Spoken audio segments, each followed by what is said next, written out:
All right, Mr. Anderson, I appreciate your time today, sir. Seriously. Oh, it's my pleasure. Thank you so much for having me. Yeah, it looks like you have a really good thing going. Thank you. So, you grew up in New York. How did that environment shape you as an artist? And I'm assuming your interest in film started there too. Yeah, well, primarily my interest in theater started there. I grew up in a small town called High Falls, which is about an hour and a half north of the George Washington Bridge, Upper Manhattan. So we were very close to the city, but it might as well have been another planet. Like I grew up in the woods, basically in the Hudson Valley, and I wanted to be an actor from a very young age. So I started doing theater in the area first. Community theater and then regional theater. And so whenever one of those places need like a teenager kid, I would usually get the call, and I fell in love with it from then on. So going through growing up, how did what was there a film that inspired you to say this is what I want to try theater? A few things happened to really solidified what I wanted to do and the kind of actor I wanted to be. The first thing that made me realize I wanted to perform, I was a real little kid, like 6, 7, 8, something like that. And I had a lot of energy. So my parents gave me the choice between karate lessons or tap dancing lessons, and I couldn't decide. And I saw some Dick Van Dyke movie, and I was like, okay, I'll try the tap dancing.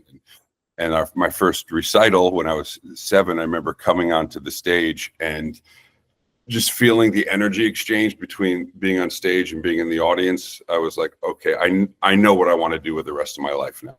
And fast forward, I'm a teenager and I get cast in a professional production of Equus, which is a play by Peter Schaefer about a schizophrenic boy who gouges the horse's eyes out. And most of the play takes place between the psychiatrist and the kid.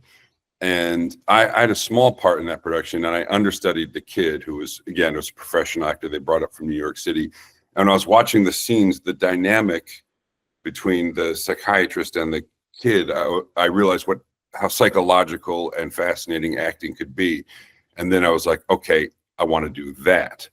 And then when I saw the film Raging Bull and saw De Niro's, that's kind of like De Niro was like Daniel Day-Lewis at the time. He was so perfect and amiable, and the range was unspeakably brilliant. And when I saw the way that movie went and his performance in it, I was like, oh fuck, this is what I want. So as those 3 experiences really helped kind of focus me and shape me to how I would be and sort of how my career would unfold.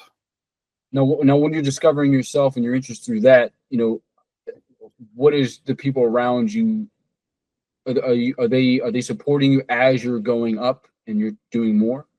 Yeah, surprisingly, my parents from the very beginning were very, very supportive and encouraged me to pursue my passion. There are no artists in my family, so no one kind of knew the roadmap for it, but they saw how much I loved it and how much I felt like I needed to do it. And so they encouraged me. And at one point into our little town moved the actor Mandy Patinkin and his family.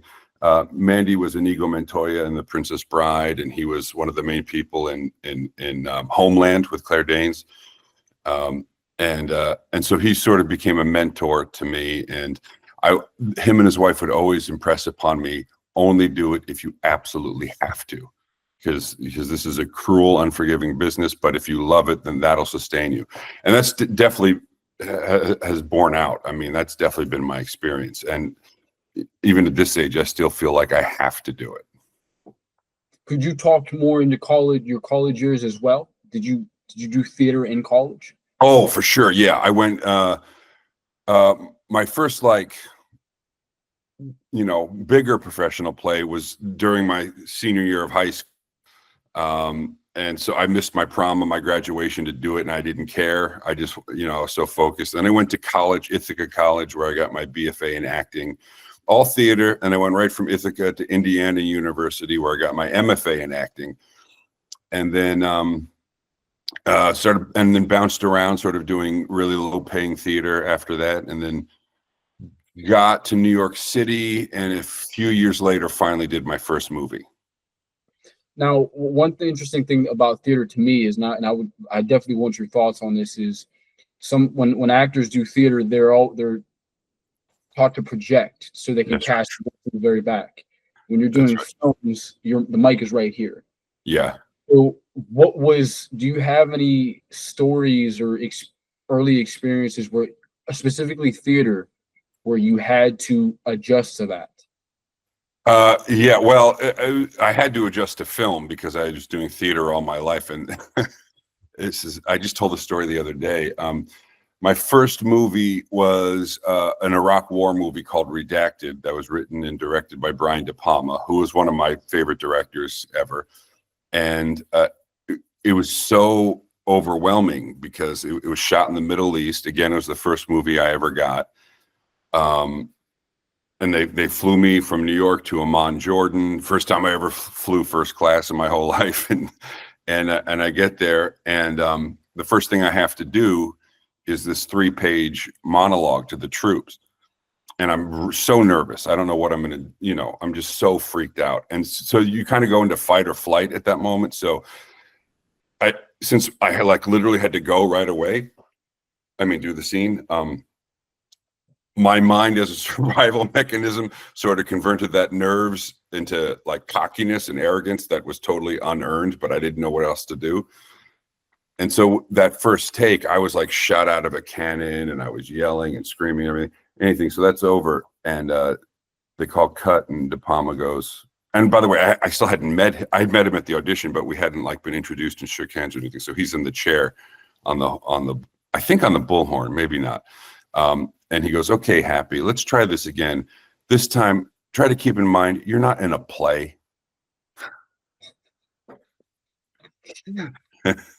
And so I literally, at first, I had to learn by doing. I just was like, okay, they're speaking really quiet. They're not moving much, So I just sort of learned on the job and adapted on the fly. Since then, I like developed a whole technique and system. And I still, to this day, go to different colleges and stuff and teach a workshop on that. Just teaching theater kids to not freak out and play to the camera. When you did that specific role, sir, was it a lav mic or was there a boom or both? It was both. Okay. I think this is a long time ago. I was still in my 20s. Yeah, that's something that is like an indie filmmaker. It's sound, and to me, it's like we're if you move, you could hear the mic under. Oh yeah. You got to be invisible is what we've learned the hard way, unfortunately. Yeah. Otherwise, you're in for weeks and weeks of ADR, and nobody likes that. I always heard other local filmmakers say just do it in post, and I would always say, no, you can't do that. You got to redo it. And you're gonna have the whole movie lip synced, basically. Yeah, dub. Yeah, it's like the whole. It's just go back and redo it. Yeah. Oh, definitely. That you have the right idea about that. You have like a vast this is one of the reasons why I wanted to reach out to you was you have a vast catalog of TV series and obviously film. Is there a genre that you've done up to this point that you've really, I don't want to use the word master because you really can't master anything. You could always learn more and keep going. But is there a genre where you said, I got this one? It's a great question. Thank you. I think the one that nowadays comes the easiest, just because I've done it so much, is the high dramas, playing a bad guy or a violent person in the high. It's totally antithetical to my real nature, but I've done it so long, often at a really high level, that when that comes up, I sort of have a shorthand with myself, and I sort of know more or less right away where I'm going with it. And I'll often try to play each bad guy differently than I played the last one, for me. And if that doesn't work, then I'll change back. But so that definitely is the one that feels the most natural, simply by having done it a lot. I do try to do more comedies and more like nice guy roles whenever I can. But yeah, I hope that answers your question. Yeah, exactly. You very well did, sir. I do want to go back because something just popped in my head. How Okay. competitive was theater in college? How what was it? How competitive was it? Oh, extraordinarily so. I mean, both those places at the time, and I assume still, had really, really big, strong theater programs that turned out a lot of successful New York stage actors at any rate. And where I went to, both programs had pretty deep cut systems at the time. So you were constantly being evaluated twice a semester, and people would get cut at the end of each semester. So that made it like at the time like unbearably competitive. I had so much anxiety around that. Ultimately, it served me in that like it forced me to have a much stronger work ethic than what I came in with, because that's the other, like when I teach and coach, I'm like, you everyone at this stage of the game is really good. You have to outwork everybody. That's the only thing you can control, and the other way you're gonna stand out from anybody else is how much harder you've worked on it. I'm glad you just said that because I never heard anybody else say this, but I always kind of thought theater specifically was maybe sort of similar to bodybuilding. I mean, only you can pick up the weights. Right. That's right. That's exactly right. Yeah. You could be taught by your professors on what how you could, but you're the artist and you gotta. I understand, with film and theater, you got a whole crew and cast and things like that. But how could you attest to that? I mean, you're sharpening your own iron to a degree. That's exactly right. Like your body and your voice and your life experiences are the instrument, and you constantly have to tune that instrument in order to make it sing. I guess I'll keep going with this metaphor. I also like to say, as actors, we can think of ourselves as painters, and the images and experiences of our lives are the colors we put on the canvas, because the canvas is blank. It's just a character with words on a page. And it's up to us, not only our thoughts and our feelings, but what we've experienced, to apply our own experiences to what the character is going through. Now, as you're going up and you're getting more experience with theater, and you keep sharpening your own iron, could you speak on being around more established names while doing theater, and how that made you become better? Sure. Yeah, it wasn't until later in my theatrical career that I started working with bigger names. And my first, well, to date, my only Broadway show was Shakespeare's The Merchant of Venice, in which Al Pacino played Shylock. And so that was very much like a clinic, watching him work, and go, obviously the cast had a shit ton of great actors.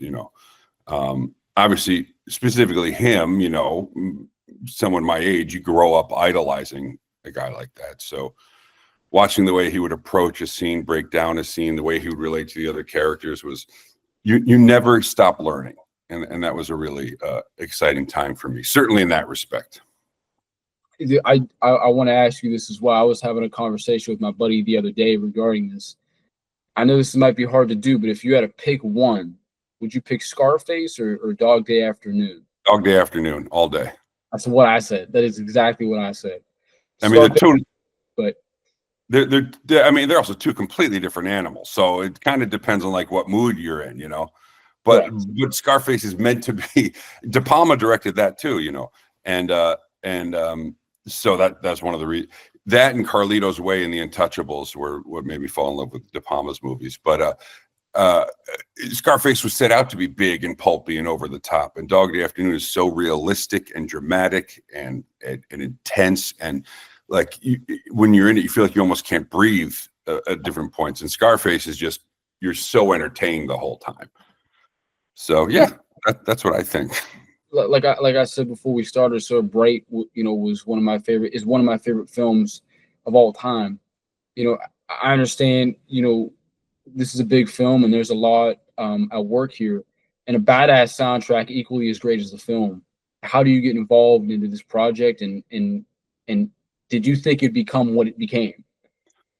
Oh man, that's a great question. That movie means a lot to me. It was the first. It wasn't the very first straight offer I got, but it was the first one for a big movie where I was in it throughout. And it came to be that they, casting reached out to my manager and said, would Happy want to meet with David Ayer over Skype? And I was like, what?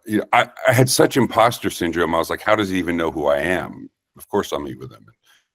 We had a good conversation, and at the end of it, he offered me the role. And I was like, that felt a little too easy. I had been busting my ass so long, working really hard on these auditions. I was so bowled over. I called my team and I was like, can we make sure they got the right guy?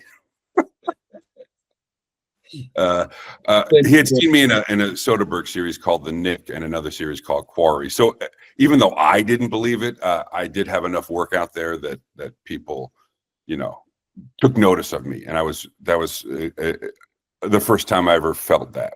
And that was really great. And I loved doing it. The one thing that I really enjoyed about that film was today with streaming and everything, it's hard to, I have to say, it's very hard to really appreciate a film when it's not in theater. It's very hard to do. I agree. And Bright, sir, was like, that felt like an event. I remember it was here in Pittsburgh. It's super cold outside when it came out.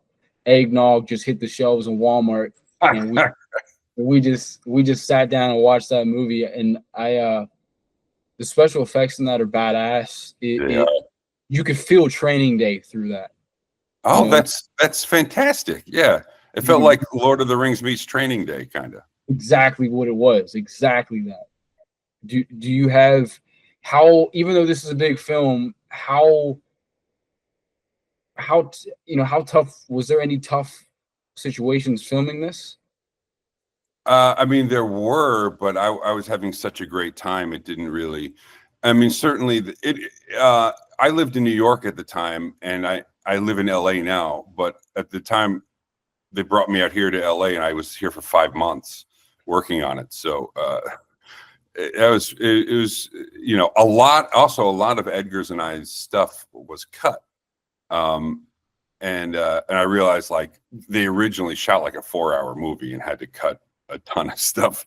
The only really challenging things, though, were in terms of like all the overnights. There was like a month where it was all night shoots, and that can take its toll on your body and mind. But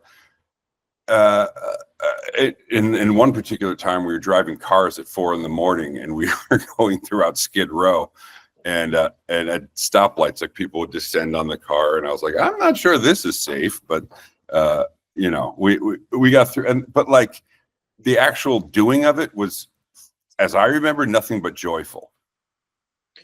Was that film originally from the beginning supposed to be with Netflix? Oh yeah, always, yeah. Do you know of any chance that they'll reconsider to come back and do a add-on to that film?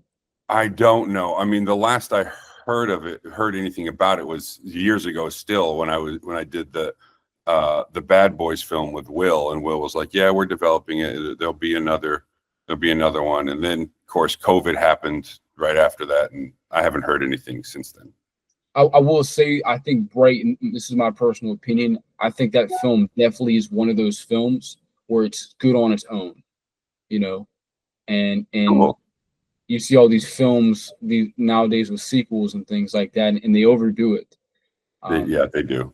And Bright is that sweet spot, and the length of the film too, like you said, a 4-hour footage. The runtime was, it didn't overdo its welcome. The final cut runtime. Right. You had Joe Rogan in there, real brief cameo, and Joe Rogan. I forgot he was in that. Yeah. He did that podcast on the laptop. That's so funny. I totally forgot about that. That was one of those films where a lot of respect for Will Smith, man. He's one of those guys that I've never met him, but could you attest to where his acting on camera makes the viewer feel like he actually cares what he's doing? Yeah. To that? For sure. I mean, and I was having this discussion with some friends the other day, and it's like, who are the best number ones on the call sheet, you know, everyone you've ever worked with. And he's probably the best. I mean, he understands his responsibility as the top of the call sheet. He embraces it. He takes it on. He knows he's the leader, and he's very accessible and available and thoughtful and empathetic. And you know, he takes that. Some people at the top of the call sheet, like, kind of reject it and resent it in a way. Which everyone has their own process and different ways of responding to things, but he tends to really embrace it. And as a matter of fact, speaking of being surprised by job, like, he almost single-handedly got me that part in Bad Boys 3. So he like takes notice of people and, you know, looks out for people that he likes. And yeah, I would work with him, you know, on the phone book. Bad Boys for Life was a really good one. I think that was like, you know, you had a franchise that didn't make a sequel for a very long time, Over 20 years. and now you have this one where again, one of those very rare situations where it was actually pretty badass. You know. Yeah, I thought that movie turned out great too. It was a similar situation to Bright, because I was doing a play in New York at the time, and I'm going down to the show on Friday afternoon, and I get a call asking if I wanted to do Bad Boys for Life. And I was like, sure. I didn't know about it, but then I find out they want me to go down to Atlanta after the matinee on Sunday. And so I do. And then I'm in a conference room with with Will and Martin and the directors and one of the writers and Jerry Bruckheimer. And we sort of sit around the table and create the scene. We improvise until the scene's written, and then we shoot it the next day, all day, and then half the day Tuesday. And I got back to New York in time for the show Tuesday night. So that came to be in a very peculiar way, and I didn't know how it was going to go. And I thought, for my money, I mean, I'm incredibly biased, but for my money, that's my favorite one. Yeah, I agree with you too, sir. That one, like, going back real quick, you know, they do all these sequels, all these films, and they run them out too much. But Yeah. that one was very good. It felt just right. Exactly.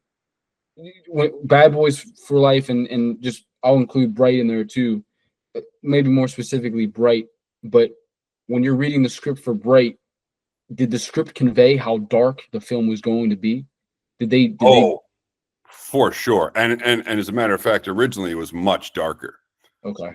Originally it was like deeply intense and dark.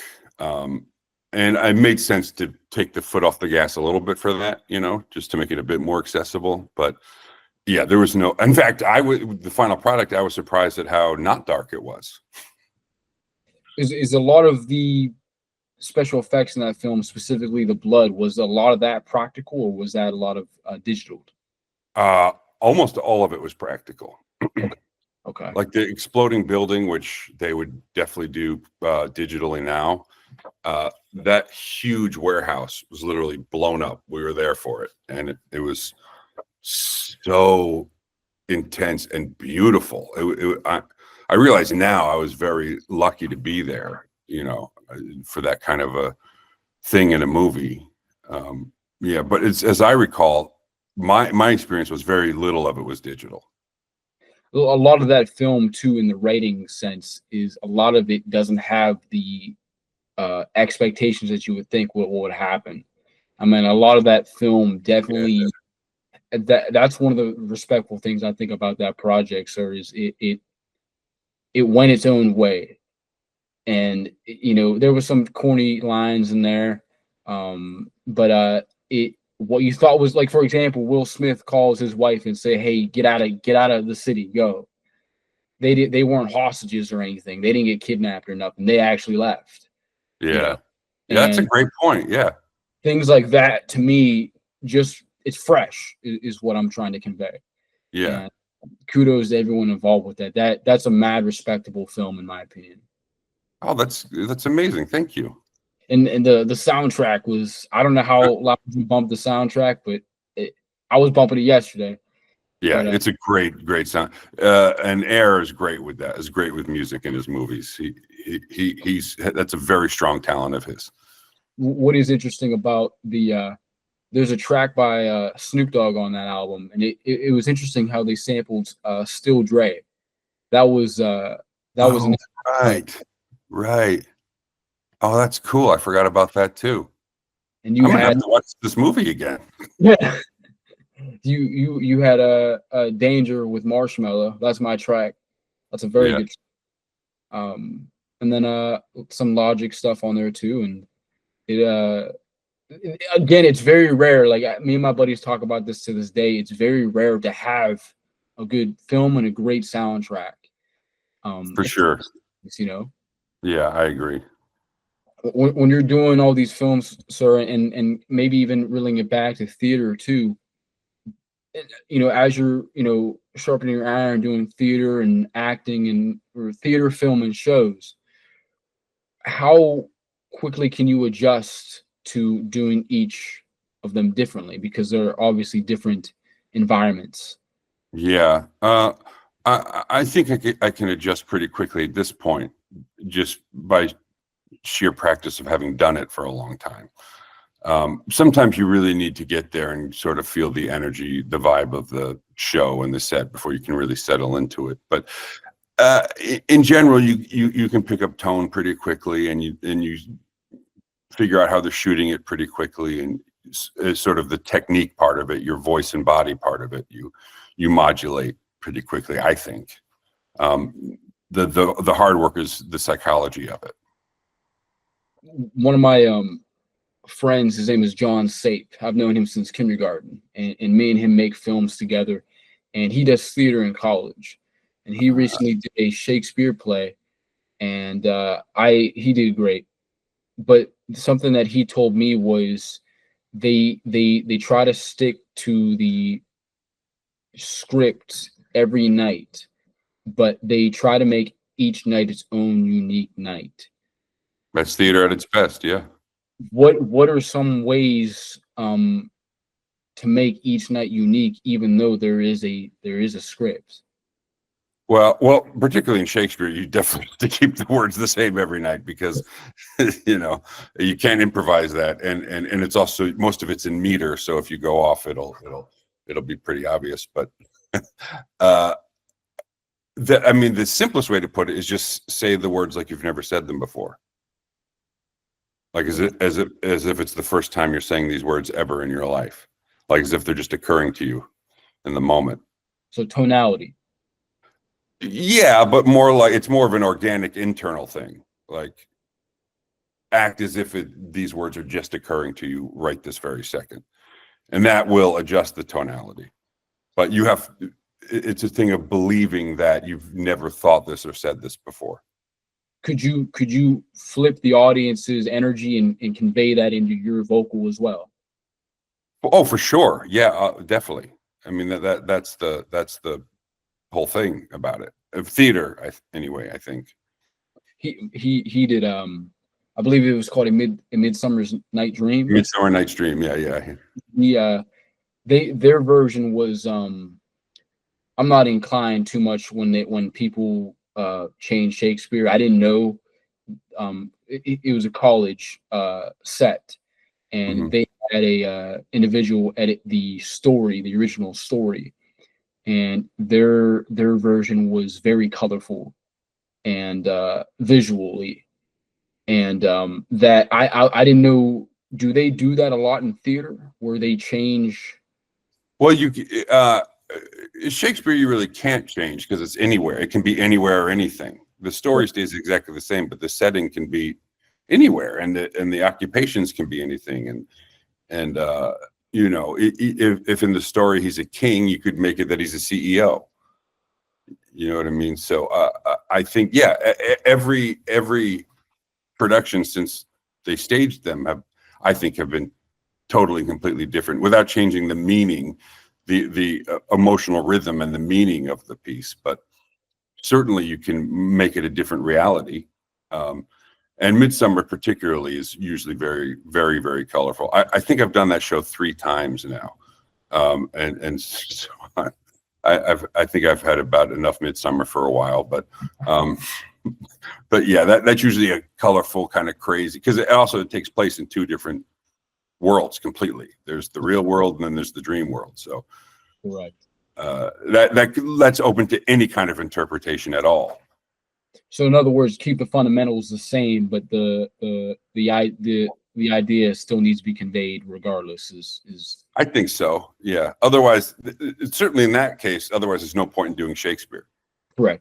correct. If you want to change everything, just do a contemporary play then, if you want to change everything about it. But yeah, I think the way you put it succinctly is what it is. When I was researching you, sir, I'm be completely straightforward with you. I did not know you did video game voiceover work. Those jobs came about particularly when I didn't even know what I was working on. I get a call and say, "Can you come do this voiceover job?" And you sort of vaguely know it's for a video game, but like, it was never anything I auditioned for or knew. I'm not a big gamer, so I also, like, you have to sign away your life saying you won't talk about it. And I'm like, I don't even know what any of this means. I'm definitely not going to talk about it. So yeah, you go into a booth and you scream obscenities for an hour, and then you leave and you're like, whatever that was.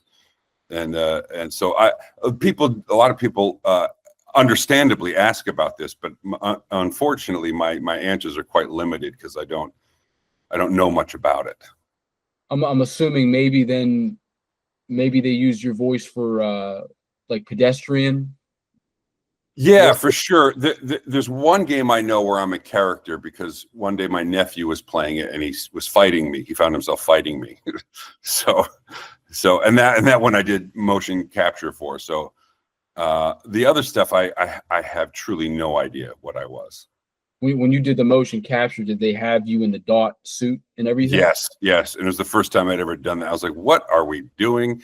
And you're like in a basement, and there's not really a set. There's like a door and a thing of wood meant to be the bar, and you just the director says, go over here, punch that guy, and you're like, okay, whatever. I remember I saw that for the first time when Johnny Depp did Rango. Oh, right. Yeah. When I was a kid watching Nickelodeon, they put that on the behind the scenes on their actual programming. Yeah. And you have Johnny Depp just running around crazy things in this bar. And that was kind of like the first instance I've seen of that. So I'm glad you brought that up, because that always interested me as well, that digital scanning and everything. It's wild too, because you just have to pretend everything's there that isn't. Nothing is there usually, and you're like, I'm going into the field now. They actually shot some of the show here. I think, funny enough, I think one of my high school teachers was like an extra in the back somewhere. But how was Mindhunter? How was that show to film that? Oh, that was amazing and an experience unto itself. I had two directors in that. This guy, Andrew Douglas, who was amazing. And then I also had David Fincher, who's the master, really. I mean, he's got to be on the Mount Rushmore or close to it of film directors. And that, that process is unlike anything. I mean, people talk about it a lot, and everything people describe it as, it's that and more. And I had never done anything like that before. There's that extensive of work on a character in real time. And the best way I can describe it, it was exhausting and hard work, but in one ways it was so liberating, because it was as if we were rehearsing a play for 15 hours a day, and cameras just happened to catch it. That's how in depth the like psychological and just emotional work on it was. So that's like, if ever an actor gets a chance to work with him, I mean, obviously that's easier said than done, but I could not recommend it highly enough. He likes his actors, he appreciates his actors, and he's simply there to serve the story, yes, but to also make you look as great as possible. He won't let people be bad in his movies. And you go back through his catalog, and no one is bad in a single one of his movies. Nobody. That's hard to do. What was the pacing like on that show specifically? Because this is a series now compared to a film. What is the difference in time there? Well, it was shot like a film though. Like a lot of the prestige TV is like 10-hour independent films. Okay. You know, it's more like, and he directed it as if it were a film. So that was actually like TV classically is more like the Blacklist, the NCISs. That's more classic TV where you more or less know what the shots are going to be in sequence, and but the two great filmmakers that I've only ever done TV for are Fincher and Steven Soderbergh, and both of them treat their TV projects as if they're films. So it didn't feel like TV at all at any point. I guess that's the point I want to do arrive at. Do they still have some sort of backdoor time limit? I understand there's a time limit for all these things, but even though it is a series, and you just clicked the light in my head, but are they still on a more tighter deadline than, say, filming Bright was? No, because those directors get whatever they want, typically. Otherwise, they wouldn't do television.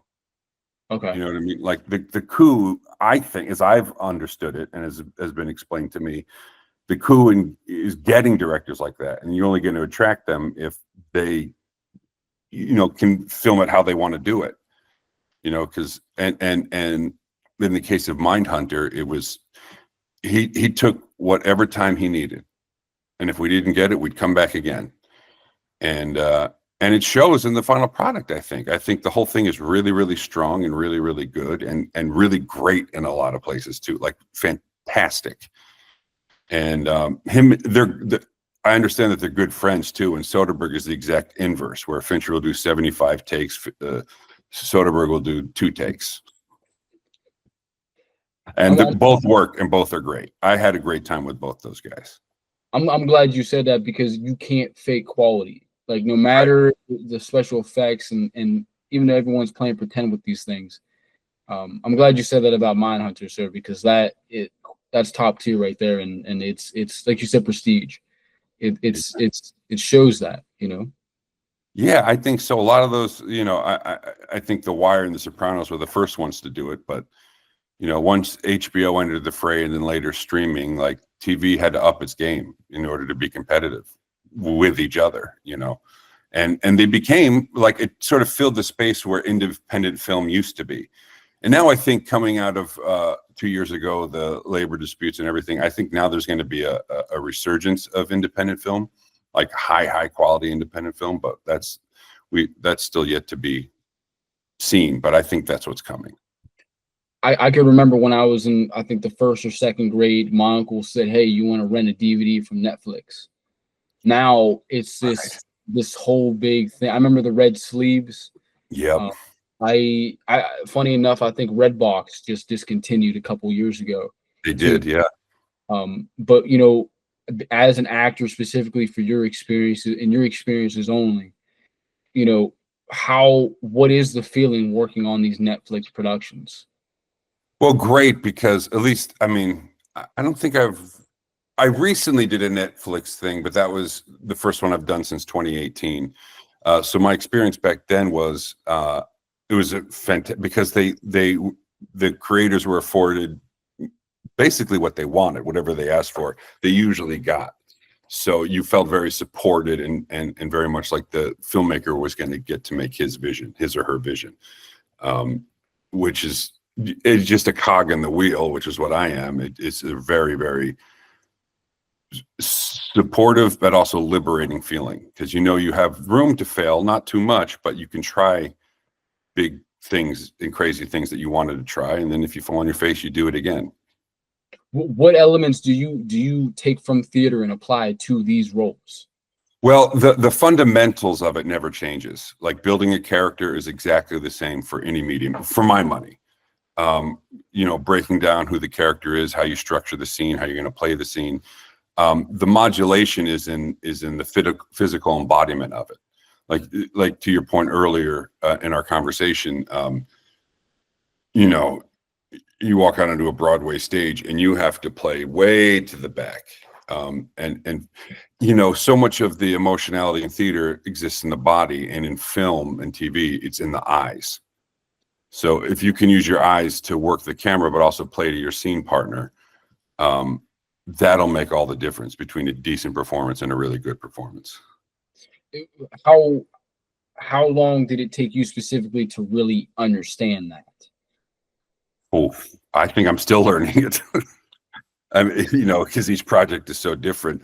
The prep for a role or a difficult role hasn't really deviated that much since college and grad school. You know, the research has changed if research is called for. That stuff has changed, but also you don't really physically know how to play a certain thing until you get on the set and you get the energy of the other actors and you get the energy of the director, and you just adjust as you go, you know, and to feel comfortable in that usually requires having had a lot of experience. Not everybody. Some people are born knowing how to do it, like Timothy Chalamet, or like the girl Vivian who was in Bird Box and then recently was Princess Leia, and like has just a huge. She was 5 years old and she knew her job better than anybody there. So sometimes you're just born knowing how to do it. I've had to work at it. How was that film, Bird Box, during filming that as well? Great. That was another thing that came out of nowhere. And you know, one day I find myself deep in the redwoods in Northern California with the river coming up to my chest and screaming at Sandra Bullock, and it was just like, I guess this is this now. And it was awesome, and it was such a crazy movie. I had no idea how it was going to turn out. And then when it became the phenomenon it did that year, I was like, whoa, I guess Netflix is really onto something with the filmmakers they pick and the material they picked. And I was just glad to have, you know, been invited to the party, to have been a part of it. That was an interesting film. That was one of those in school people were doing. I forget what it was. It was The Bird Box Challenge, where they would wear scarves over their eyes or whatever, blindfolds. You be in class and you just hear someone knock into the wall, and man, the teachers were so pissed off, man. I bet they were. That's fucking insane.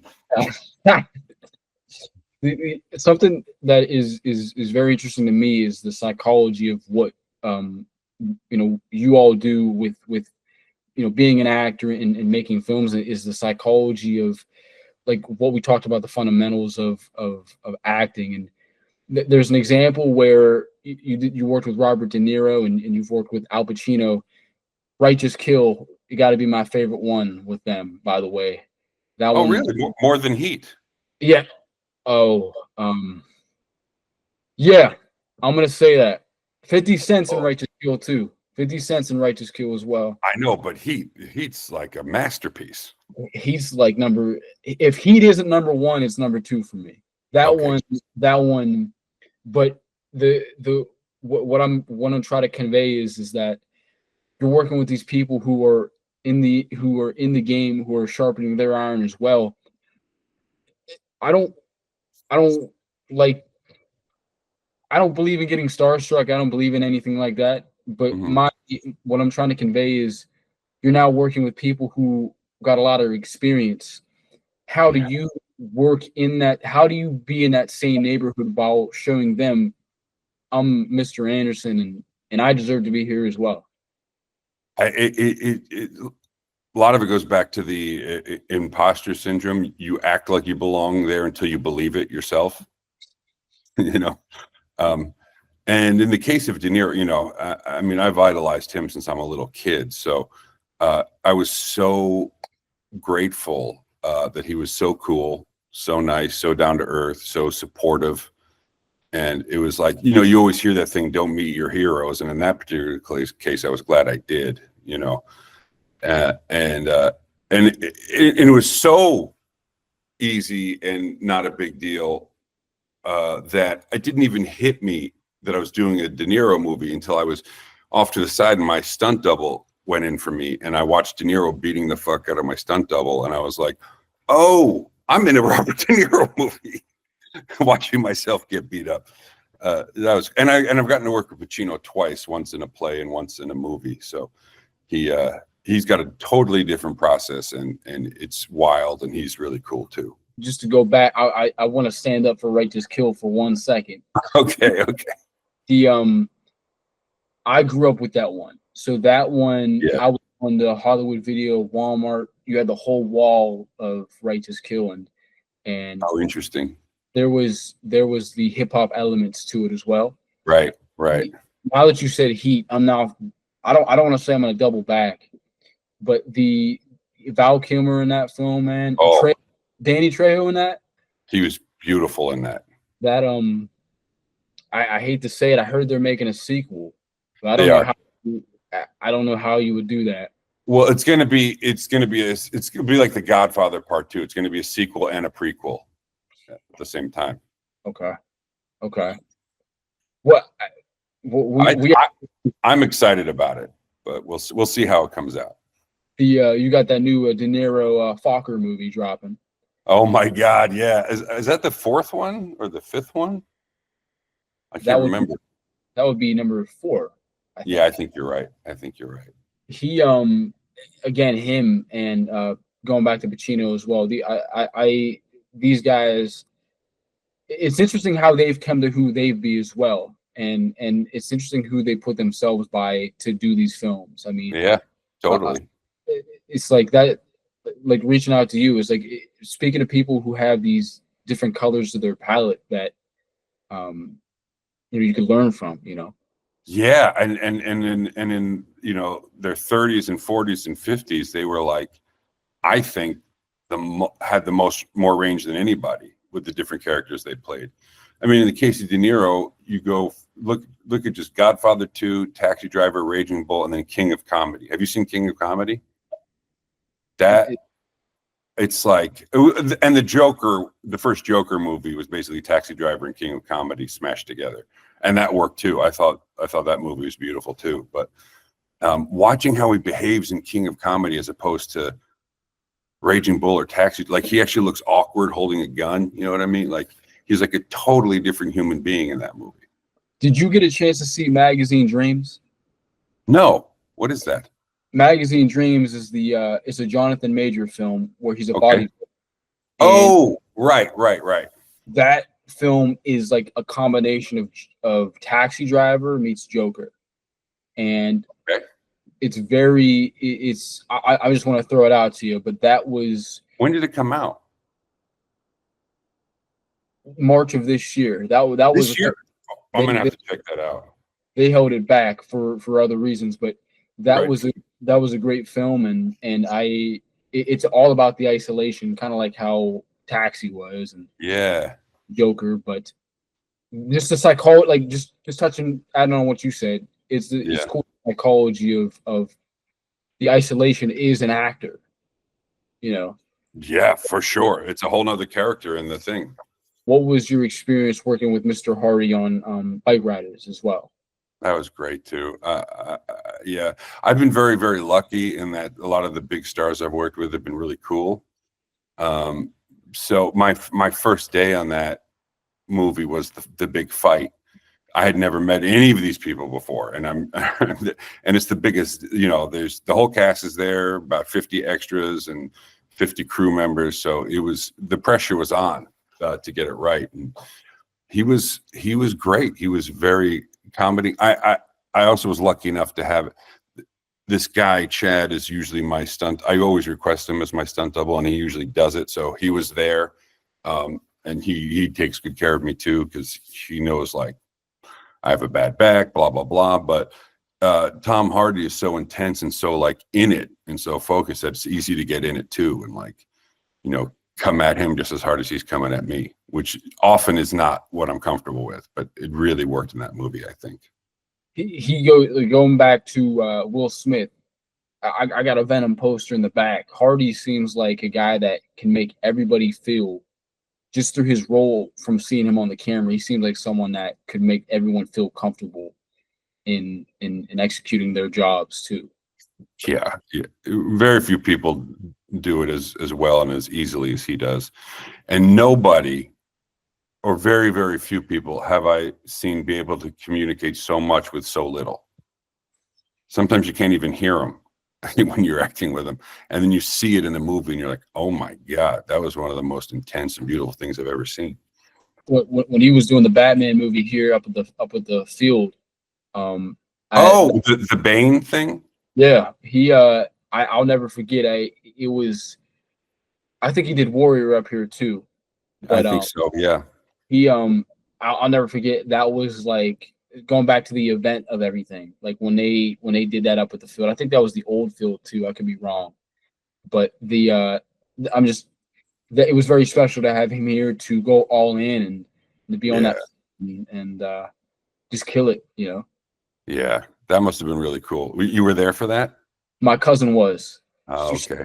was in the crowd when because they had those prop. They had the where the holes went through the Right. bomb. Uh, I guess they had the whole crowd run out and run back and do all that. But um, I want to ask you about Boardwalk Empire real briefly. Okay. Sure. That was, I'm just gonna call it like it was. That was one of those shows where I got in trouble if I was caught watching HBO or Showtime, like Nurse Jackie and Californication and all that when I was Ooh, a kid, small yeah. kid. That was tough getting caught watching that, sir. I'm not gonna lie. But what was filming Boardwalk Empire like for your brief time on that? Yeah, it was so quick and it was so long ago. The one thing that stands out in my mind is that very rarely have I gotten to do something, have gotten the opportunity to do something that I was already a fan of going in. So what was cool, because usually it's either a new movie or a new series, very rarely is it something that I've been watching for multiple seasons. So what I remember very clearly is standing there at the sandwich bar and then around me watching this whole world that I was so used to like come to life as they're starting to roll, and then realizing I'm now in the world and interacting with the people. That was a really cool feeling. Now, was that sort of the same feeling with Mindhunter? Could you say Mindhunter was sort of like Empire in a way? As far Well, no, not. I mean, at least not in the sense I talked about, because Mindhunter was brand new. I didn't know what it was yet. yeah, But it was like, as far as creating the authenticity and the realness of the time period and everything. Yes, absolutely. I mean, like so far with the filming pacing on set. Oh, yeah, that's what you meant. Sorry, yeah. It's Okay. very much like that. Yes. So, as could you speak to how you got into stage combat and what made you really want to teach others that, and that goes along with you as well being an instructor also. Yeah. So, when I worked at the PA Renaissance Fair right out of graduate school, and I knew I wanted to get what's called SAFD certified, which is a certified actor combatant, which then means you can choreograph fights and teach fights and stuff like that. And I knew at that point, I knew coming out of grad school, I just wanted as many discernible skills as possible to make myself as attractive and a potential employee as possible. I ended up not teaching it that much, hardly at all, but I transitioned fairly easily into my career teaching acting and audition coaching. Which is, I mean, it's not my A job, but it's definitely very close. Like I have a bit of OCD about it. Like I always need to be working on something. So even if it's not my thing, coaching another actor through a scene, as long as I'm working on material, I'm very happy. That's not just my name. That was a cheap one, sorry. Yeah. But and also, I learn, and I assume a lot of acting teachers learn by teaching as well, because I'll find myself giving someone an adjustment that I'm like, oh, I could do that in this thing coming up. So teaching became a way of giving back, but also learning and continuing to work, and obviously another revenue stream, but also as much, if not more, about the creative part of it. I mean, you always hear these things of football players. Where would you be if you were never drafted? Where would you be if you never were an actor? A lot of these people say they would be teaching or coaching or etc. to way forward. I mean, Right. is there some form of that within you too? Of Without question. Without question. Yeah. There's a lot of me in that. And I enjoy mentoring and just helping. And working. I feel like I always need to be working on a script. I'm not a writer. My wife's a writer. And we're developing something now for me to do, but and so I'm helping with story with that, but I haven't actually written any of it. So I always feel like I need to be working on the structure of a scene one way or another. My last question, sir, is I briefly spoke with Mr. Lawrence Mason a couple weeks ago, Cool. and he was very gracious, give me his time. And one thing that he said that interested me, among a lot of things he said, was he also teaches, and he also teaches the youth as well in acting, and he goes over people's scripts and helps them, etc. But the one thing that he said that I want to ask you about is he said that he'll help those who want to help themselves and who actually care.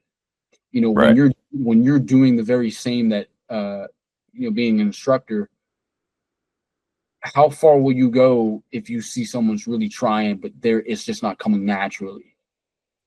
Oh, I'll go pretty far. I mean, that answer sort of revealed itself over the years, because I pretty much, at this point, I pretty much only teach and coach working professionals. So they're definitely going to care because it's their livelihood. But I go to colleges too, different theater programs too. And it's very easy to clock right away who really wants it and who's figuring out who and what they are. And so you tend to sort of naturally focus on the people that clearly have a strong work ethic and clearly need to do it. Could you please just promote everything of where individuals could find you, contact you, etc.? I really Absolutely. Thank you. So my Instagram tag is, or handle rather, is Happy Anderson Acting. My website is happyandersonacting.com. I don't remember my IMDb off the top of my head, but just put in Happy Anderson. And I think those are the easiest ways to find me. Thank you for asking me that.